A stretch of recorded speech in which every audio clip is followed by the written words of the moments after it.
Welcome to Suman TV. అమెరికాలో ఎన్నికల హడావిడి చాలా స్పష్టంగా కనిపిస్తోంది. అంతేకాదు పోటీ చేయబోతున్న అధ్యక్ష పదవికి పోటీ చేయబోతున్న ఇద్దరు అభ్యర్థులు కూడా ఖరారైపోయారు. ఒకరు డొనాల్డ్ ట్రంప్, అమెరికాని గతంలో పరిపాలించిన మాజీ అధ్యక్షులైతే, మరొకరు మొన్నటి వరకు అంటే నిన్నటి వరకు ఇప్పుడు కూడా కొనసాగుతున్న అమెరికా వైస్ ప్రెసిడెంట్, మన భారతీయ మూలాలున్న కమలా హ్యారిస్.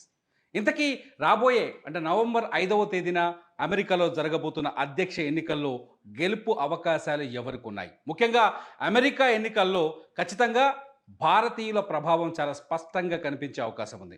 మనతో మాట్లాడడానికి ఎన్ఆర్ఐ అట్లాగే అమెరికాలో బిజినెస్ మెన్ కిరణ్ వేదాంతం గారు, అమెరికా రాజకీయాలపైన పూర్తి అవగాహన ఉన్న వ్యక్తి, రాజకీయ విశ్లేషకులు కూడా, అట్లాగే ఒక బ్లాగ్ మేనేజ్ చేస్తున్నారు ఆయన.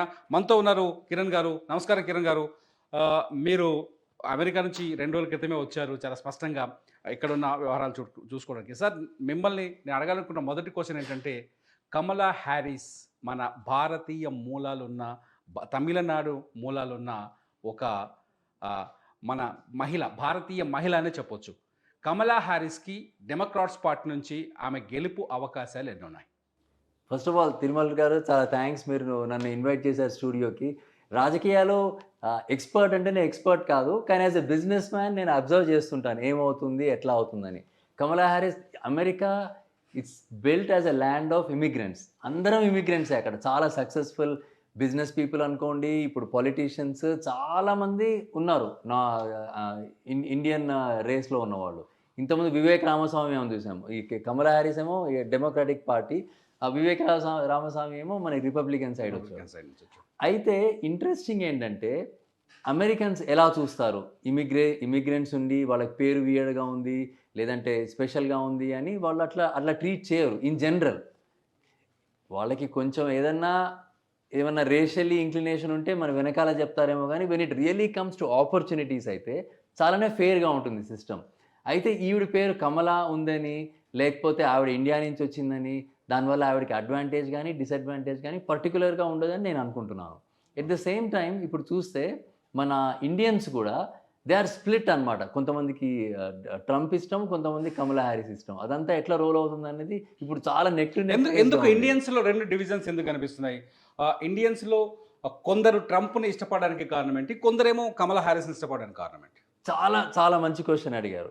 ఇది ఎట్లా ఉంటుందంటే, మనకి ఏరు దాటిన తర్వాత మనం పడవలో మనం ఆల్రెడీ ఒడ్డు చేరిన తర్వాత మన తగలేయటం అదొకటి ఉంటుంది. ఆల్రెడీ ఇప్పుడు మనం పడవ కోసం వెతుక్కునేటప్పుడు మన యాటిట్యూడ్ వేరేలా ఉంటుంది. ఇప్పుడు నాలాంటి వాళ్ళు ఉన్నారు అనుకోండి. ఫర్ ఎగ్జాంపుల్, నేను 97లో అమెరికా వెళ్ళాను, నేను అమెరికన్ సిటిజన్ అయిపోయాను, మా బిజినెస్ ఎస్టాబ్లిష్ అయిపోయింది, మా పిల్లలు అందరు సిటిజన్స్. సో నాకు ఇమిగ్రేషన్ మీద అంత కొంచెం అవసరం లేదు పర్సనలీ, కానీ కొంచెం తెలుస్తుంది అసలు ఏమవుతుంది అనేది. డొనాల్డ్ ట్రంప్ ది బిగ్గెస్ట్ ఏంటంటే America first. Okay. So immigration control అనేది ఆయనకి చాలా ముఖ్యం. ఇమిగ్రెంట్స్ని తగ్గించడం, ఇల్లీగల్గా మైగ్రేట్ అవ్వాలని బ్యాక్ పంపించేయడం. In fact last time Donald Trump president అయినప్పుడు కూడా H1ని చాలా మందిని క్యాన్సిల్ చేయడం. ఇప్పుడు కూడా అసలు H1 అనేది అబాలిష్ చేయాలి అని వాళ్ళ పార్టీలో ఉన్న వివేక్ రామస్వామిని చెప్పాడు. ఆయన ఏం చెప్పాడంటే, H1 ఈజ్ ఇండెంచర్డ్ సర్విట్యూడ్, అంటే వీళ్ళందరినీ స్లేవ్స్ లాగా చేస్తున్నారు. H1 అనేది క్రియేట్ చేసింది భారతీయులు లాంటి వాళ్ళని టాలెంట్ పూల్ని తీసుకురావడానికి. ఈ కన్సల్టెంట్స్ వాళ్ళందరూ ఎవరైతే వచ్చారో దాన్ని వాళ్ళు స్కామ్ చేసే సిస్టమ్ని, రియల్ టాలెంట్ ఉన్న వాళ్ళని కాకుండా మా కులం వాడు మా వాడు అని చెప్పి డబ్బులు తీసేసుకుని దాన్ని మొత్తం స్కామ్ చేసేసారు. కాబట్టి H1 అనేది కంప్లీట్గా అబాలిష్ చేయాలని రిపబ్లికన్ సైడ్ వాళ్ళు చెప్పారు. ఇప్పుడు ఒకవేళ ట్రంప్ అధ్యక్ష పదవిలోకి వస్తే, లేకపోతే ట్రంప్ అధికారంలోకి వస్తే ఇమీడియట్గా జరిగే మార్పులు ఏమున్నాయి? ఇండియన్స్కి ముఖ్యంగా ఎఫెక్ట్ అయ్యే మార్పులు ఏమున్నాయి? ఆబ్వియస్లీ ఇందాక నేను చెప్పినట్టు, ఇప్పుడు నాలాంటి ఎన్ఆర్ఐస్కి ఎవరికైతే సిటిజన్షిప్ ఉందో మేము ట్రంప్ని ఫేవర్ చేస్తాం. బిజినెస్ కట్స్, ట్యాక్స్ కట్స్ అవన్నీ ఉన్నాయి కాబట్టి. At the same time Kamala Harris లాంటి వాళ్ళు ఏంటంటే, వాళ్ళు దే ఆర్ మోర్ ఫ్లెక్సిబుల్. ఇప్పుడు H1లో ఉన్న వాళ్ళకి గ్రీన్ కార్డ్స్ ఎక్స్పైరేట్ చేసుకోవడం కానీ, మేబీ H1 కోటా ఇంక్రీజ్ చేయడం కానీ, మేబీ ఇండియన్స్కి ఇప్పుడు చాలా రెస్ట్రిక్షన్స్ ఉన్నాయి H1s ఎంతమంది ఇండియన్స్కి రావాలని. కానీ చూస్తే F1లో వచ్చేవాళ్ళు ఇండియన్స్ ఎక్కువ ఉన్నారు. లాజికల్లీ ఎవరన్నా ఆర్గనైజేషన్ రన్ చేస్తున్న వాళ్ళు అయితే, ఇండియా నుంచి ఇంతమంది స్టూడెంట్స్ వస్తున్నారు, వాళ్ళందరికీ H1 అంటే జాబ్ వీసా మనం కల్పించాలి అన్నది లాజిక్. కానీ ట్రంప్ వాళ్ళ పార్టీ అంత ఇమిగ్రెంట్స్కి కొంచెం అంత ఆలోచించి వాళ్ళకి ఏమైనా కరెంట్గా చేయాలని అనుకోరు. అందుకనే ఇండియన్స్ ఎవరైతే ఉన్నారో స్ప్లిట్ పర్సనాలిటీ లాగా అయిపోయింది. అందరూ కమలా హ్యారిస్ వాళ్ళ గ్రూప్కి ఎందుకు ఓట్ చేస్తున్నారంటే దే ఆర్ హోపింగ్ ఇమిగ్రెంట్స్కి ఏమైనా హోప్ ఉంటుంది.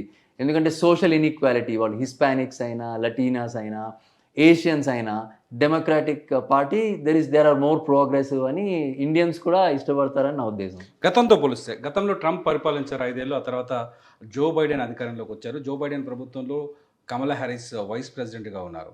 ఈ రెండు ప్రభుత్వాల మధ్య తేడాలు చూస్తే గతం అంటే ఇప్పుడు ట్రంప్ ఉన్నప్పుడు ఉన్న పాలసీస్కి, బైడెన్ వచ్చిన తర్వాత ఉన్న పాలసీస్కి చేంజెస్ ఏమున్నాయి? అమెరికా పీపుల్ లాభపడ్డారా, నష్టపడ్డారు?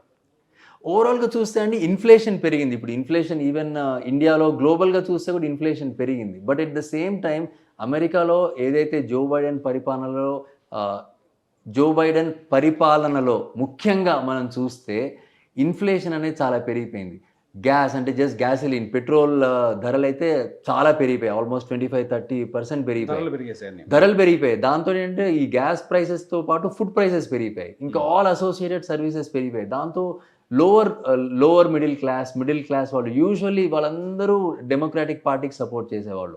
వాళ్ళందరూ they are kind of upset అనమాట. ఓకే, మనం డెమోక్రాటిక్ పార్టీకి ఓట్ వేసాము, మనకి ధరలు తగ్గలేదు, ఇన్ఫ్లేషన్ పెరిగిపోయింది, సాలరీస్ అంత పెరగలేదు, అన్ని ధరలు పెరిగిపోయాయి. సో అదొకటి వాళ్ళకి గునుపుగా ఉంది. ఇంకా ఆల్టర్నేటివ్ ఇక్కడ అన్లైక్ మనకి ఇండియాలో ఉన్నట్టు మల్టిపుల్ పార్టీస్ లేవు కదా. ఇప్పుడు ఈ దొందే ఇద్దరు, అటు ట్రంప్ ఏమో ఇమిగ్రేషన్ కట్స్ చేస్తాడు, జో బైడెన్ ఏమో మనం అనుకున్నట్టు సోషల్ ఇన్ఈక్వాలిటీని ఎరాడికేట్ చేసి H1C చేసేది లేదు. అందుకని ఇప్పుడు 50-50 చాలా టైట్ రేస్. అందరం మానిటర్ చేసేది ఎవరు గెలుస్తారా అన్నది. The way I see it, చాలా రూరల్ ఏరియాస్ అంతా అమెరికా ఫస్ట్ అనేది ఎక్కువ ఉంది. ఎందుకంటే Trump he's very tough on not only trade policies, other countries. ఇప్పుడు చైనా వాళ్ళకి టారిఫ్స్ వేసి ఇంపోర్ట్స్ అన్నిటికీ ఎక్కువ చేయాలి. ఎప్పుడు అమెరికా ఫస్ట్. ట్రంప్ ధోరణి అంత అటాకింగ్ గా ఉంటుంది. చైనా పైన గ్రేడ్జ్ తీసుకునే విధంగా మాట్లాడతాడు. అంటే శత్రు దేశాలు కావచ్చు, లేకపోతే అమెరికన్ కాని దేశాలు కావచ్చు, వాళ్ళపైన అటాకింగ్ ధోరణి కనిపిస్తుంది. గతంలో చూసాం మనం సేమ్ పాలసీస్ని. అంటే మీరు అన్నారు ఈ మైగ్రెంట్స్ ఎక్కువగా మొత్తం అందరూ మైగ్రెంట్స్ అమెరికాలో ఉండేవారు. ఇదంతా అంగీకరిస్తారా? ఇప్పుడు ఎట్లా అంటే ట్రంప్ తను ఫెలన్ అంటే ఇట్లాంటి క్రైమ్స్ చేసిన వాళ్ళు, వేరే వాళ్ళు అయితే ఆల్రెడీ జైలుకి వెళ్ళేవాళ్ళు 10 ఏళ్ళకి. కానీ ఏంటంటే అతనికి ఉన్న కరిస్మా ఏదైతే ఉందో, తను అనుకున్నది అమెరికన్స్కి ఎట్లా ఎగ్జాక్ట్గా చెప్తాడో. మీరు టెక్నికల్లీ చూస్తే ఇటు సైడ్ ఏమో క్రిమినల్, ఇటు సైడ్ ఏమో అటర్నీ కమలా హ్యారిస్. ఆవిడ షీ పనిషెస్ క్రిమినల్స్. సో ఇది ఈ హెడ్ టు హెడ్ ఎంత ఇదిగా ఉందంటే మనకి ఆశ్చర్యంగా ఉంటుంది. అయినా కానీ ట్రంప్కి ఎందుకు సపోర్ట్ చేస్తున్నారు? ఎందుకంటే అతను నాట్ ఓన్లీ తన బ్యాక్గ్రౌండ్, తన కెరిస్మా, ఈ టీవీ షోస్ అన్నిటితోటి he was able to show people that he can make rash choices. అంటే ఇప్పుడు చైనా మీద క్రిటిసైజ్ చేయడం ఓపెన్గా, ఈవెన్ కరోనా వచ్చినప్పుడు కూడా దాన్ని కరోనా వైరస్ అనాలి అని అందరూ మర్యాదగా, దాన్ని చైనా వైరస్ అని ప్రెస్ మీట్స్లో మల్టిపుల్ టైమ్స్ చెప్పాడు. సో ఇట్లాంటి చాలా బోల్డ్గా ఉంటాడని ట్రంప్ అంటే చాలా మందికి ఇష్టం. At the same time policies wise కూడా కార్పొరేట్ ట్యాక్స్ కట్స్ చేశాడు. బిజినెస్ పీపుల్ అందరికీ ట్రంప్ అంటే చాలా ఇష్టం. డబ్బుల్ వైజ్ డీరెగ్యులేషన్ కూడా ఒకటి చేశాడు. ఎక్కువ ఆడిట్స్ లేకుండా బిజినెస్ చేసుకోవడం ఈజీగా చేయడం, అట్లాంటివన్నీ చాలా స్టెప్స్ చేశాడు. ఇవాళకి చూస్తే నెక్ టు నెక్ కనిపిస్తుంది. అమెరికాలో డెమోక్రాట్స్ కానీ లేకపోతే రిపబ్లికన్స్ కానీ నెక్ టు నెక్ కనిపిస్తుంది. రానున్న రోజులు 2-3 నెలల్లో ఎలక్షన్స్ ఉన్నాయి. మార్పు ఎటువైపు ఎక్కువగా మద్దతు వచ్చే అవకాశం ఉంది? అమెరికన్స్ మద్దతు ట్రంప్కా లేకపోతే మన కమలా హ్యారిస్ అనగా? మన కమలా హ్యారిస్ అనే పదాన్ని, అనే పదాన్ని అందుకంటే స్పష్టంగా వాడుతున్నాను. ఇది చాలా ఆసక్తి కూర్చే ఎలక్షన్ అమెరికా హిస్టరీలో. ఎందుకంటే మనం ఫస్ట్ చూసినప్పుడు జో బైడెన్ ఎవరైతే ఉన్నాడో అందరూ youngsters, people who are like below 50, ఈ ముసలాయన అని చాలా మంది చెక్అవుట్ అయిపోయారు, విసుగు వచ్చేసి. డెమోక్రాట్స్ కూడా వ్యతిరేకించారు, మేము అసలు పార్టిసిపేట్ చేయము అని స్టెప్ బ్యాక్ అయిపోయినప్పుడు ట్రంప్ పోల్స్లో చాలా అహెడ్ ఉన్నాడు. ఎప్పుడైతే జో బైడెన్ తప్పుకున్నారో, కమలా హ్యారిస్ వచ్చారో, అందరూ నాకు ఎలక్షన్ అంటే నేను ఓటే వేయను, నాకు ఏమైతే ఏమవుతుంది అనుకున్న వాళ్ళందరూ దే ఆర్ బ్యాక్. సో వాళ్ళది స్వే ఓట్ ఏదైతే ఉందో, ఈ స్వింగ్ ఓట్స్ ఏవైతే ఉన్నాయో అవి చాలానే క్రిటికల్గా ఉంటుంది. ఇప్పుడు మన ఇండియన్ అమెరికన్స్ కూడా అందరూ, నా అపీల్ ఏంటంటే మీ సుమన్ టీవీ వ్యూవర్స్కి, మీరు ఒకవేళ అమెరికన్ సిటిజన్షిప్ ఉంటే మీరు కొంచెం క్లోజ్గా ఫాలో అవ్వండి. మీరు ఒకవేళ ఇమిగ్రేషన్ రిఫార్మ్స్ అది అనుకుంటే ఆబ్వియస్లీ మీరు చూడండి, కమలా హ్యారిస్ వాళ్ళ మ్యాండేట్ ఇమిగ్రెంట్స్కి ఎంత ఫేవరబుల్గా ఉంది. ఆబ్వియస్లీ మీరు సెటిల్డ్, మీకు మీ బిజినెసెస్ ఉన్నాయి, ట్యాక్స్ కట్స్ అవంతా మీకు ఎక్కువ లాభదాయకం అనుకుంటే మీరు పార్టిసిపేట్ చేయండి. ఎందుకంటే మీరు పార్టిసిపేట్ చేయకపోతే మీ వాయిస్ కట్ ఆఫ్ అయిపోతే వాయిస్ ఉన్న వాళ్ళైతే ఓవర్టేక్ అయ్యి మీకు ఇష్టం లేని వాళ్ళు కూడా రూల్ అవ్వచ్చు. అదే కదా డెమోక్రసీలో బ్యూటీ. డెమోక్రసీలో అందరం పార్టిసిపేట్ చేయాలి. సో మీకు ఓటు హక్కు వచ్చింది, మీరు అమెరికన్ సిటిజన్ అయ్యారు అంటే నా అపీల్ ఏంటంటే మీరు తప్పకుండా కొంచెం ఫాలో అవ్వండి, ఫాలో అయ్యి ఓట్ చేయండి. మనము ఇండియన్ బ్యాక్గ్రౌండ్ నుండి ఇండియన్ సర్కిల్ ఉన్నా కానీ ఇట్ డజంట్ మీన్ మనం వీ షుడెంట్ కేర్. మనం అక్కడే ఉంటాం కాబట్టి it's very important. Look at Kamala Harris, ఆవిడకి ఇంత బ్యాక్గ్రౌండ్లో కూడా ఆవిడ పోటీ చేసింది. Last question, Kamala Harris from India ఎంత చెప్పాలన్నా మన మనవరాలు, భారతీయుల మనవరాలు ఒక రకంగా చెప్పాలి అంటే, సో ఆమెకి గెలుపు అవకాశాలు ఎంతవరకు ఉన్నాయంటారు? ఇది అంటారు కదా పేకాటే బామర్ది అని. అలా కమలా హ్యారిస్ మనవాళ్ళైనా సరే ఆవిడ ద వే షీ కమ్స్, ఆవిడ కొంచెం ఇంకా ఎన్హాన్స్ చేసుకోవాలి. ఆవిడ మాట్లాడే పద్ధతి మీరు యూట్యూబ్లో చూస్తే ఆవిడ అప్రస్తుతంగా నవ్వుతారు. కొంతమంది చెప్తారు, అమెరికన్స్ ఈవెన్ ఇండియన్స్ కూడా చెప్పారు, ఐ కెనాట్ స్టాండ్ హర్. అంటే ఇప్పుడు ఎవరో చచ్చిపోయారు, ఇమిగ్రెంట్స్ బార్డర్ వాల్ క్రాస్ చేయని చచ్చిపోయారు, దాని గురించి మీ ఒపీనియన్ ఏంటి అంటే ఆవిడ ఇట్లా గట్టిగా నవ్వేస్తుంది తెలియకుండా. సో అట్లాంటి బ్యాడ్ మిస్టెప్స్ అట్లాంటివి కవర్ చేసుకుంటే, especially in this world of social media, I think there is a good chances. Kamala Harris she is very very talented person, చాలా ఇంటెలిజెంట్, చాలా లా తెలిసిన ఆవిడ. She can really bring a big change. It will be a matter of pride actually. Kamala హ్యారిస్కి India ఏదైతే భారతీయ కూటములు ఉన్నాయో లేకపోతే Indian groups ఉన్నాయో వాళ్ళ మద్దతు పూర్తిగా ఉంది. ఎందుకంటే కమలా హ్యారిస్ ఫ్రమ్ ఇండియా కాకుండా భారతీయ సంస్కృతి సంప్రదాయాన్ని పాటిస్తారు, ఇండియన్స్తో ఈక్వల్గా ఉంటారు, ఇండియన్ ఫుడ్ని లైక్ చేస్తారు, పూర్తిగా ఇండియన్ వేషధారణలో ఉంటారు. ఇవన్నీ చూస్తే భారతీయ కూటములన్నీ ఆమెకు మద్దతు ఇస్తున్నాయని ఒక ప్రచారం ఉంది. ఎంతవరకు నిజమేది? అది కాదండి. ఎందుకంటే ఇప్పుడు మనం కూడా చూస్తాం, ఇక్కడ ఇఫ్తార్ పార్టీ అయితే అందరూ కేసీఆర్ గారు అందరూ అది కట్టుకుని వెళ్తారు. It's like that, it's like the window dressing అనమాట. I don't think it's for real. As politicians వాళ్ళందరూ అట్లాంటి డ్రామాటిక్స్ చేయాలి, దానికోసం ఆ లోకల్ కమ్యూనిటీని వూ చేయడానికి, ఇండియన్స్ని వూ చేయడానికి ఏదో అట్లాంటి వీడియోలు చేస్తారన్న ఉద్దేశం. But is hard core, she is core American, ఆవిడ values American. When it comes to really making the decision, I don't think India అవతలు ఉంది అని ఆవిడ ఫేవరెటిజం మనకేమి ఇవ్వదు. అందుకని we have to look at the bigger policies, ఆవిడ మ్యాండేట్స్ ఏంటి అట్లాంటివి చూసి ఐ థింక్ ఎవ్రీబడి డిసైడ్స్ అని నా ఉద్దేశం. ఆవిడ గెలుస్తుందేమో అని నాకు చెప్పాలని లేదు. Hopefully I mean it can go either way this time.